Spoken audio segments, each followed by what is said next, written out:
అందరూ నమస్కారం. మనకి కలువల్లో చాలా రకాలు ఉంటాయి. కలువకి తామరకి వేరే ఆ తేడాలు చెప్తాం మీకు తర్వాత. అదే కలువల్లో చాలా రకాలు ఉంటాయి. దీన్ని ఉత్ఫలం అంటారు. ఉత్ఫలం మన వేదంలో చెప్పిన ఉత్ఫలం ఇది. ఇది వినాయకుడికి చాలా ప్రీతికరమైన మొక్క ఉంటుంది. ఇది ఆయుర్వేద మందుల్లో వాడతారు దీన్ని. ఇది ఉత్ఫలం కలువ, నీలం కలువ పువ్వు అనమాట. ఇది మామూలుగా కలువ దుంపలు ఎందుకు రాస్తారంటే సంతానోత్పత్తి లేకపోతే కలువ దుంపలు కూర తింటారనమాట. ఆడవారికి గర్భాశయ సమస్యలు ఉండి సంతానం కలగకపోతే ఈ కలువదుంపల కూరని పెడతారు. మామూలుగా కూడా అప్పుడప్పుడు వీళ్ళు పల్లెటూరులో ఈ కలువదుంపల కూర వండుకుని తింటారు.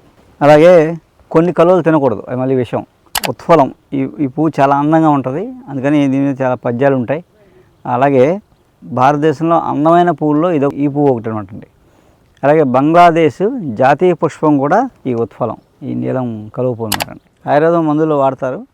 అలాగే ఈ కలువ దుంపలు కొన్ని లేహల్ ఫార్ములాలో కూడా కలువ దుంపలు ఉంటాయి. ఆ కలువ దుంపలు ఇవే అనమాట. ఇది కుముదం అంటే కలువ పువ్వులో ఒక రకం. ఇది విషం, ఇది తినరు అనమాట.